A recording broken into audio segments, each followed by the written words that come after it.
Good morning, everyone. Thanks so much for joining us today. We're super excited to spend time walking through the Alabama Statewide Direct Admission Initiative that launched this past year. We're also equally excited to share, what we've learned together in year one. Today, we'll share, what we've seen, what we've learned, and how we can build on this momentum going in year two together. To kick us off, I'll hand it over to my colleague, Alexis, to introduce herself, and then I'll get us grounded in today's session. Thanks, Kory. Hi, everyone. I'm Alexis Robinson, and I focus on counselor engagement here at Match. And I have had the privilege of working closely with many of you throughout this first year. Awesome. Thanks, Alexis. And I'm Kory Smalzer, leading the work on the initiative in collaboration with Alabama Possible.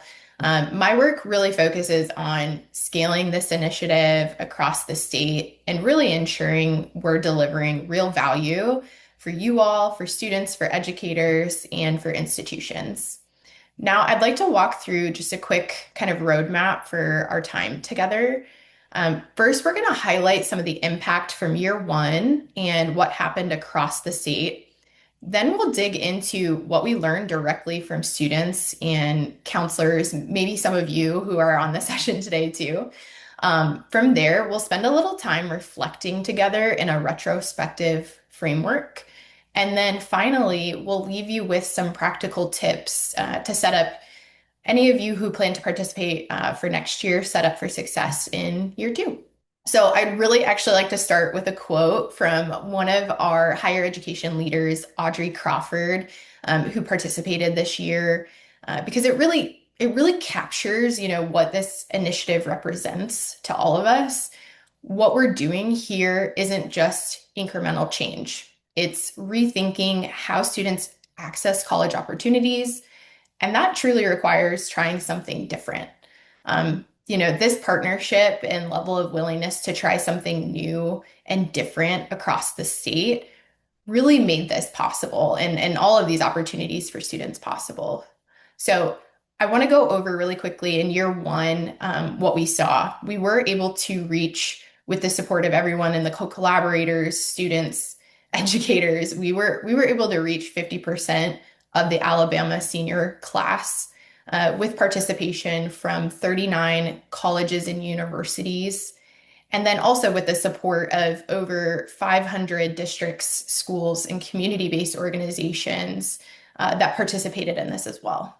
So far, this has really resulted in 215,631 admission offers and $7.2 billion in scholarship awards to students in Alabama. We are so incredibly blown away by that amount of impact in a year one kind of initiative. And we're super excited to share those numbers and updates with you all. But what's even more important here are really the student signals. We reached out to students across the state who had participated, and half of the responding students already have deposit or enrollment intent at one of their match schools that they were awarded offers from. And over half of those students who have that intent heard and discovered those institutions for the first time through the initiative. That really tells us we're not just expanding access here. What we're expanding is truly awareness and actual decision making together through this type of program. So I'd really like to bring this to life a bit more from a student perspective as well. And we were able to reach here are the numbers in terms of participation. So we had nearly 19,000 students participating this year across 433 high schools that were supported by 482 counselors, career coaches, CBO leaders, and educators. We really wanted to take a moment to highlight and thank, those individuals and really shout out some of our top performing high schools for participation in year one, with Mary G. Montgomery High School, Baker High School, and W.P. Davidson High School being our top three performing high schools this year. Thank you all to the counselors who spread the word and helped your students get access to these opportunities. You've truly changed lives and because of this, and you really played a role in making these opportunities even possible for your students. And so I think one other thing that we wanted to highlight here was like the level of reach across the state because it was truly remarkable. And so I want to highlight here this initiative, even in year one, wasn't concentrated in just a few areas. This is reaching quite literally all corners of the state. Students engaged from every Alacrio district region, if you're familiar with them. And that represented like a full statewide coverage of students in every region. And then participation spanned, urban, suburban, and rural high schools with really strong representation in historically underengaged regions. So again, it was truly remarkable, and I think that's what matters, right? Because equity and access only really works if it truly reaches students everywhere. And so we were so blown away. I know I keep saying that, but like very excited to see the level of reach we were able to have, like with you all for many different types of students and families to participate in this type of initiative. So, what did those students and the counselors that we had reached out to and we heard from? We wanted to talk a little bit more about what they told us about their experience within this initiative. And so now I'm going to hand it over to Alexis, who will share a little bit more on the insights there. So we did recently run an Alabama survey to all students and counselors or educators who participated in the initiative this year to gather their insights and feedback. And so from the student side, we saw that 63% are strongly considering their match offers. And again, we see that 50% intent signal as well. From the counselor side, the feedback is just as strong. 80% report that students are actively considering their offers, and nearly three-quarters plan to continue using Match with future classes. So the themes are consistent. We're seeing that the initiative does increase access, reduce barriers, and ultimately simplifies the process. So we would like to take some intentional and dedicated time with you all here today to reflect a bit on what we should also adjust moving forward. So I'm going to hand it over to Kory for you to review how we plan to engage with you all for the next about 10 minutes. Awesome. Thanks, Alexis. Like Alexis mentioned, we do want to take some intentional time today to hear from you all. I know we were able to send out some survey insights, but we also here on the Match team like to do some retrospective work. And so as we think about scaling this initiative with this work into year two, what we keep asking ourselves, and we want to ask you all as well, is like, what should we start doing to improve outcomes? What should we stop that isn't adding value? And then what should we absolutely continue because it is working?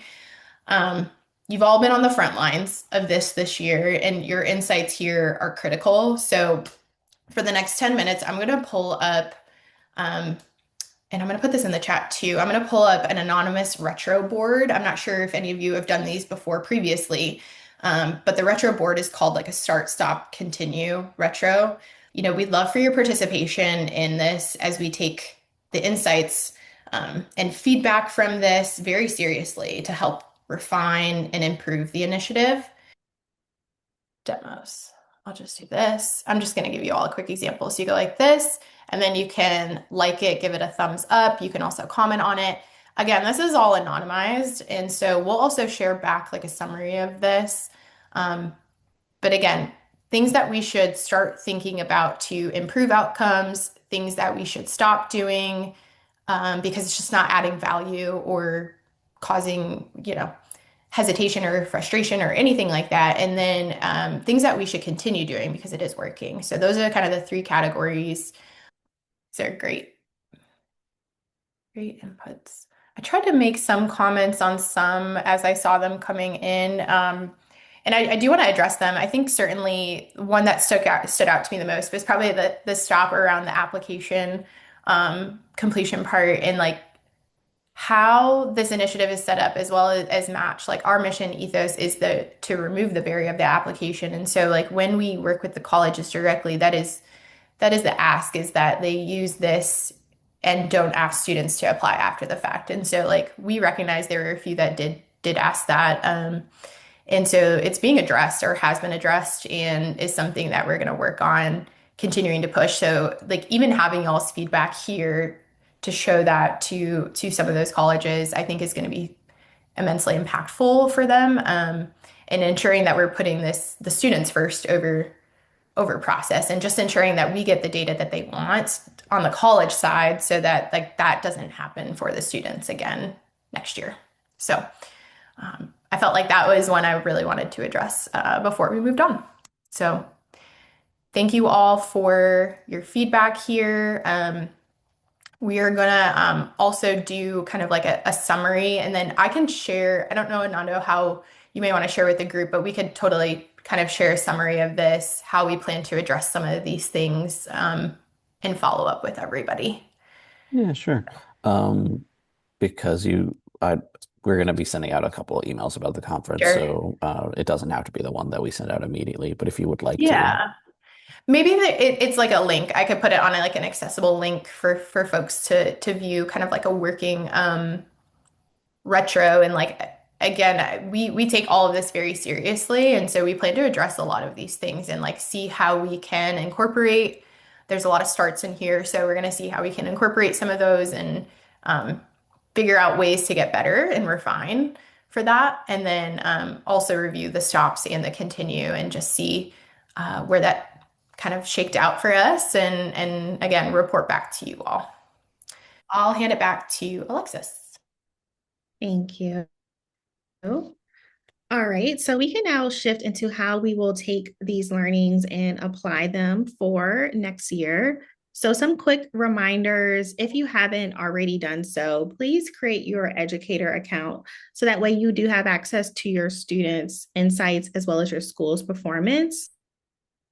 There are guided tutorials of how to use the dashboard. And also, we do have a robust toolkit series located on the Alabama Possible website that does provide additional resources. If you would like to highlight your school's performance on the initiative, there is a way to download an aggregate infographic that does share that you can share with your community members or on social media, which you can download directly from your dashboard.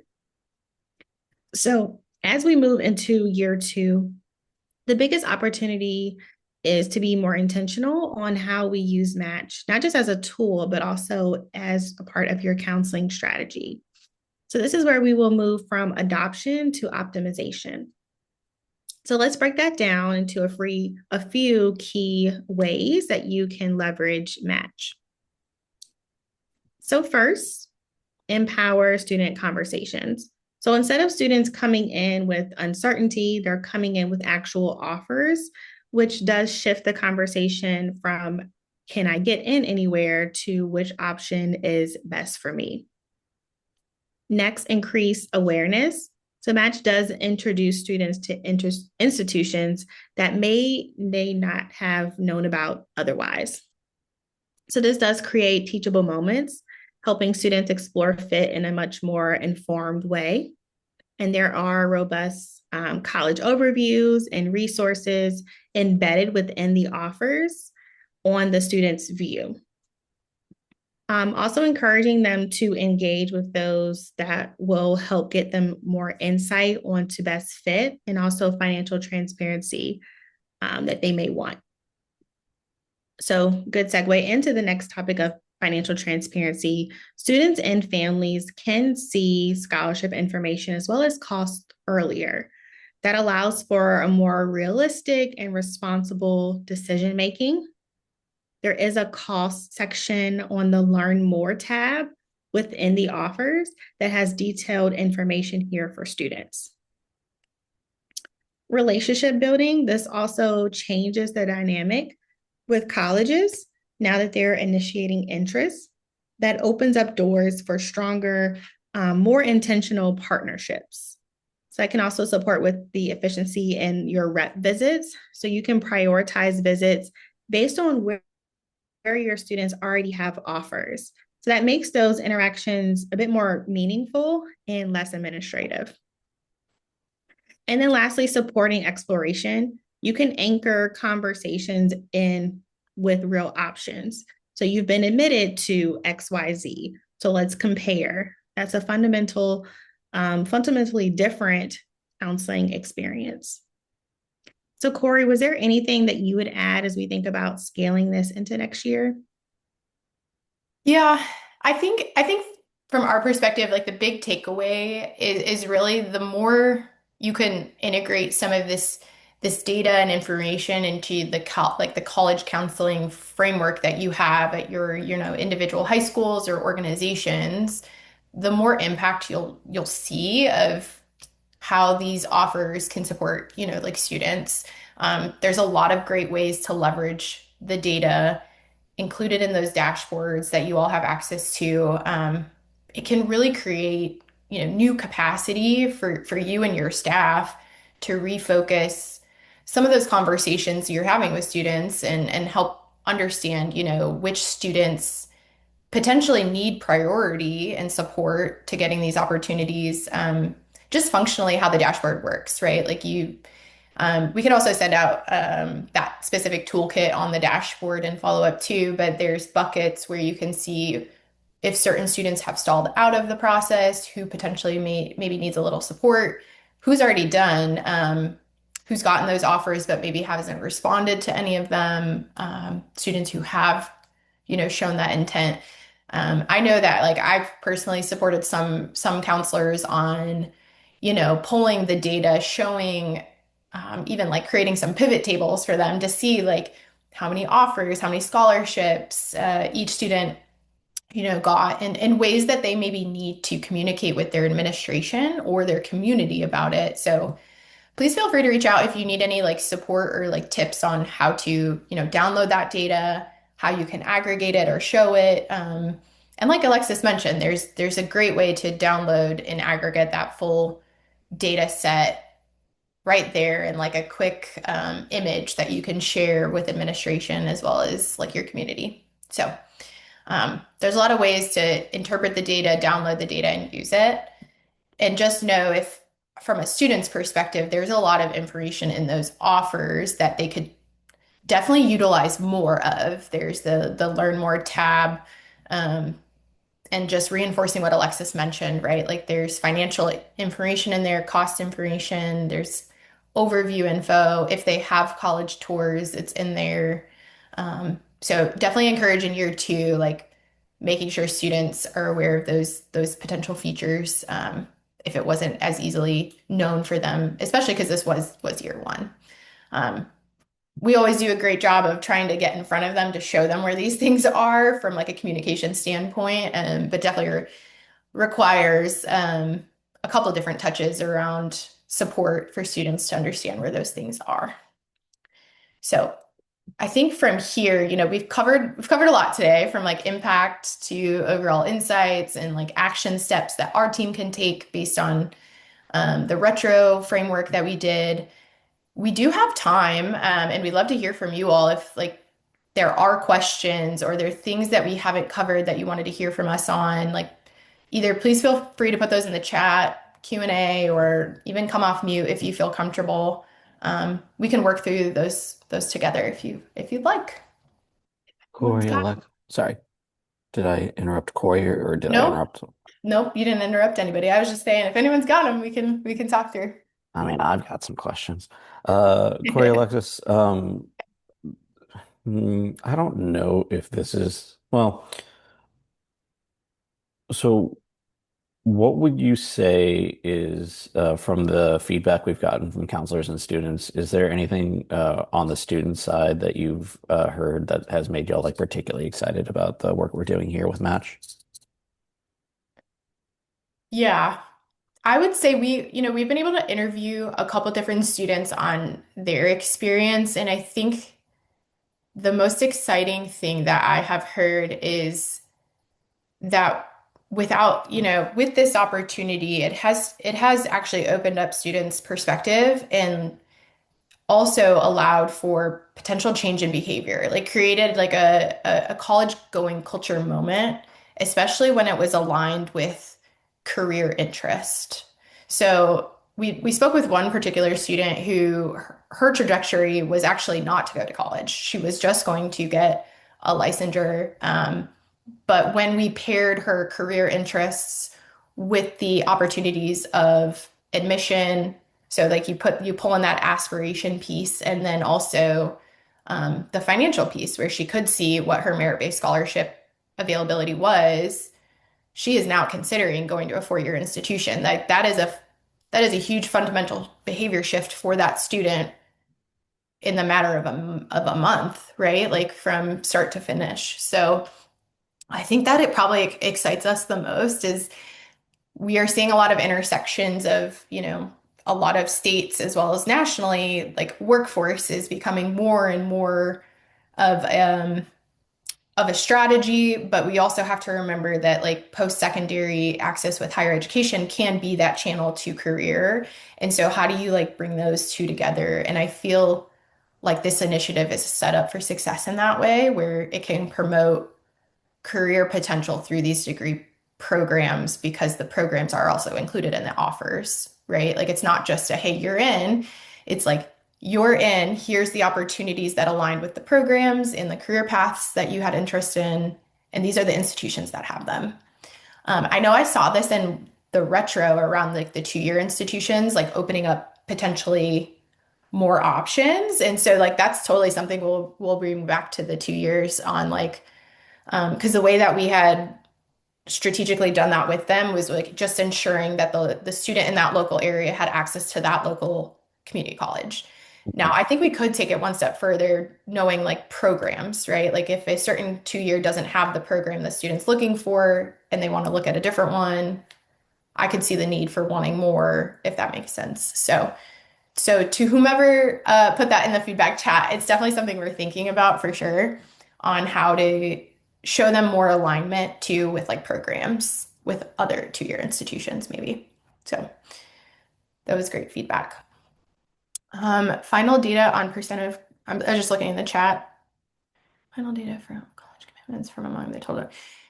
Yes, so we are starting that work now with the institution. So when we set up this initiative with Alabama Possible, when we asked the colleges to participate, one of the things that we scoped in was access to the outcome performance of these students. Where did students deposit, enroll, and then also retain? So not only are we going to continue to track students in like an enrollment way, but we want to track them as they become sophomores potentially at that institution. Like so showing efficacy beyond just enrollment. So we have just actually started like the engaging process with the colleges with like formal like data request letters to understand where students are at in that process. Typically we do those analysis in May and then we'll do them again in September, like once census hits for those institutions. So we will usually do those biannually. And then we can get the retention data next year, again in September of the cohort from this year. So that's usually the timeline of getting the outcomes and impact from that perspective. Yeah. Just looking in the chat. We did have a question. What is the date that Match is opening for next year? If you want to talk about that some.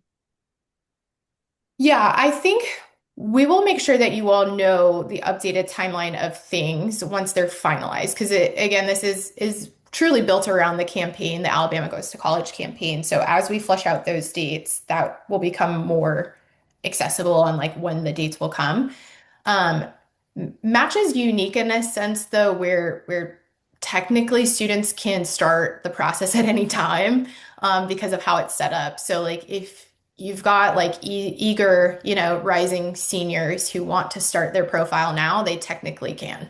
Um, It's just we try to keep it in a tight framework because that's when they're the most thinking about, because some may be thinking about college now, right? College planning, but not the vast majority potentially. So that's why we usually try to do like onboardings of students like in August and September. But again, if you want to get ahead of the game or have the rising seniors be part of it now, they can technically go in and start. There's no like it's not a closed network initiative or platform. So if you want any kind of support for your um, remaining time of the school year, just let Alexis and I know, and we can offer any type of support you may need with those students. And I'll add Just to to that too. If you do decide to bring on your juniors this spring, they'll just be creating their profiles now. And then once junior year is over and their final grades have been added to their transcript, is when they'll be eligible. So essentially, they'll just have the profiles ready to go. And so then this summer, as we start to receive transcripts in bulk from the district, which a lot of schools chose to go that route this year, we'll be able to upload those transcripts to the profiles that we do already have. So they're eligible to participate in the fall. Yep. and And if you just you're sorry, sorry, Kory. Nando, just one thing. If you're one of the counselors whose school potentially didn't pick that modality this year, but you're interested in it, where we can like bulk upload the transcripts for participating students only, please reach out to me. We can set that up now, right? Like there's no time frame in which that needs to happen. So we can at least get you the it's a data privacy agreement we have to do with your district directly or your school directly so that again from a FERPA standpoint, like we can do that, but only for students who have opted in to participating. So that means we only upload transcripts of kids who um, created their profiles. Any student who did not, we do not take in those transcripts or keep them. Kory and Alexis, just to clarify, even though the juniors will create their profiles and potentially have their transcripts bulk uploaded, they won't actually receive the offer until the first round of offers go out when we finalize that schedule, right? Correct. We do want to keep the structure of the coordinated like date where all of the Alabama offers go out on a single day to all the Alabama students who are participating. It created such a like exciting moment, I feel like, for students in the state as well as the colleges, and then really kind of shifted the focus of that work within that week to say like, okay, here are the institutions where you got in from a direct admission standpoint. Let's talk through those, see if you're interested in them. If you didn't get a direct admission offer, here, like, let's talk through the next steps of applying to that institution. You could still go that route. Or if there was a school that wasn't participating that you want to apply to, we can focus on that. Um, I think that, and that kind of addresses maybe the question in there where, like, we still want to anchor around like that week because it's a great week to focus on those conversations and um, with the initiative, it's definitely going to decrease the administrative burden, I feel like, on you all to understand all the different nuances of every single application out there because we do have a vast majority of the colleges in the state. And really, it's just focusing on if they didn't get an offer from a specific institution or ones that aren't participating, you can like focus on those application requirements during that week. Um, but we are working to get more of the in-state colleges this year. I can't share there has been interest in like conversations. I can't share like who or like we don't have final commitments yet, but um, we have had peaked interest due to the amount of participation the students have had, the level of like the quality of the data as well. Like in terms, I think that was some of the hesitations maybe the colleges had around like um, being able to see all of the insights they need to see to make admission offers and feel comfortable about that. So they've seen it, we've demonstrated it, and so now there is definitely interest from colleges who didn't participate in year one to potentially participate in year two. Yeah. Kory, if I can also expand upon Sandra's question real quick. Yeah. Um, so like we're trying to match our dates with the free college application week, but we are Mhm. not the ones determining when the free college application week is. That's really something Right. that the Alabama State Department of Education is doing in partnership with ACAC. So Mhm. we want to build momentum, especially since a match doesn't have every college in Alabama as a partner. We want to have that day, as Kory said, have a lot of momentum for our students. That's when they'll be hearing back from Match. And then uh, if they're still interested in other schools that aren't part of Match, and also maybe they didn't hear back from a specific school that is part of Match, they know that in that week they can apply to those schools for free. So we just want to have that kind of bundled together. Obviously, if some students are super eager and interested in schools like right now, UAB and Auburn, um, they are free to apply when it opens up in August, and or maybe just get everything ready to apply for free college application week. So like there's some overlap with free college application week, but we're just trying to schedule for momentum rather than we're if it were possible for us to Yeah. determine the dates, then like yeah, we would, but that's not something we can do on our end. I hope that helped. There, there is one other one in the chat. Actually, I think I have a follow-up question. So we have essentially each month, every any Alabama students who have come on that didn't come on in the fall, we still are running offers for them. So if they're new students to the initiative, they get the all of the Alabama offers or any out-of-state offers. And we do that through June. I do wonder, the question was, is there potential for an earlier match date for December graduates? I feel like those students could participate in like our June event. They just need to indicate when they're like when technically what's their graduation date as well as when they're looking to go, if that makes sense. Trying to think of a way that we could flag those students, but my gut would say like June would be that event for those students if you wanted it earlier because they're still technically a like this year academic cohort. Yeah, because they're graduating in 2026, technically in December.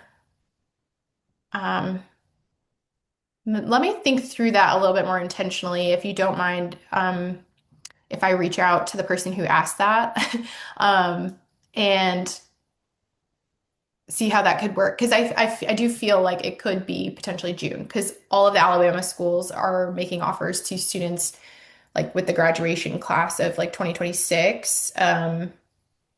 Through June. And then August really opens up Match specifically. Like we run events in August, but the big wave of Alabama offers would be in October. So we could try and think through maybe some workarounds for those students. It's a great question. It's usually a smaller percentage of students that, but I do want to be able to help them if they are graduating early. Yeah, of course. Is there any other questions? It's a good note. I know we are trying to think through better ways to help career coaches too across the state. We want to recognize like you all support multiple high schools. So if you're having any issues with your accounts where you can't see certain high schools, like please let us know. We will add them.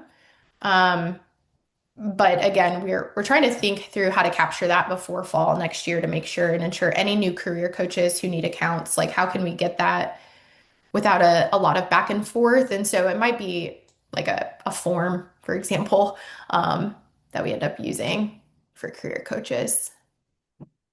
Just because we want to be able to like support you all in like the different and kind ways that you might need to. So yeah.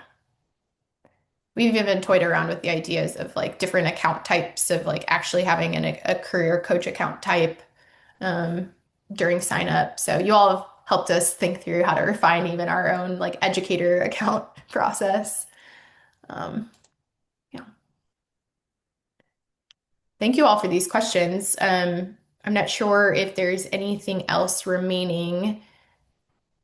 I know we will have information, I'm sure, going out through the month of May and even into June about next year so that you all feel prepared and you have an understanding of the timeline and, again, resources or things like that. But our door is always open. Alexis and I, like, please feel free to reach out to us.